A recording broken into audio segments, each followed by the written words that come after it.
Baka may magtatanong sa inyo kung ano yung gamit kong oil. Ang gamit ko ay Motul na 300V. 300V last race. Ito ay sponsored ni Moto X Racing. Yan, so shoutout kay Moto X Racing. Salamat po sa bigay nyong oil. Ngayon, ang ipapalit ko naman na oil is Motul pa rin syempre. Pero 5100 and 10W40.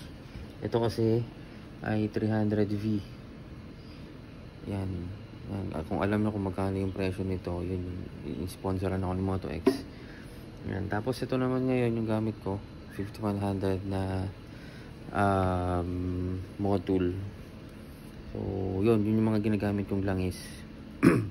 So paano ba ako mag-change oil? So pag nag-change oil ako, syempre dinidrain ko muna. Then binubuksan ko yung sa oil filter. Pinagpapalitan lang ng oil filter. 1:2 na change oil. Yan, ganun ako.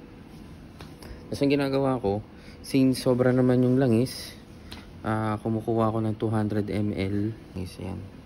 Tapos binubuhos ko pa dun sa lagay ng engine oil para mas madrain yung mga lumang yung mga lumang langis.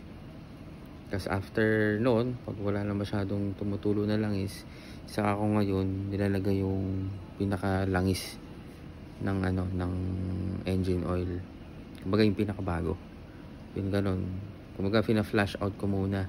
Nilalagyan ko muna ng bagong langis. Tapos yun, diretso yun dun sa yung sa saluhan.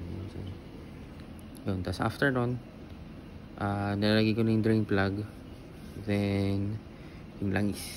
Yung ganun. So yan, samahan na ako. Iba ko yung langis. So kakaiba. So yan, lagay na natin para ma-flash out.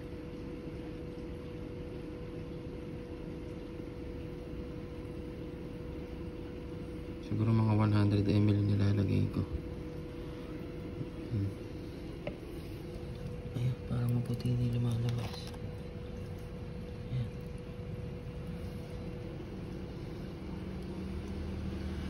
Tapos saka ngayon ilalagay yung drain plug. Kasama to. Yung filter. Ang ganda ng pwesto na. Ganyan ang pwesto. So yun, nilagay na natin yung langis. Nilagay ko na rin yung drain plug. So yan, lahat na to kasi ito ay 800 ml. Hindi naman ako nagpalit ng filter. Sana lang bukas pagka lumalaro na tayo walang maging problema. Kasi no budget racing lang ako. Hilig ko lang talaga mag-race. Kaya yan, sumasali tayo sa mga laro. Saka libre naman yung entrance fee or yung registration fee. So yan, palag-palag kahit ano. Sa totoo lang, may problema pa yung kadena ko kasi nasira yung lock. So I hope bukas wala maging problema sa lock. Actually last race pa yung problema na yun.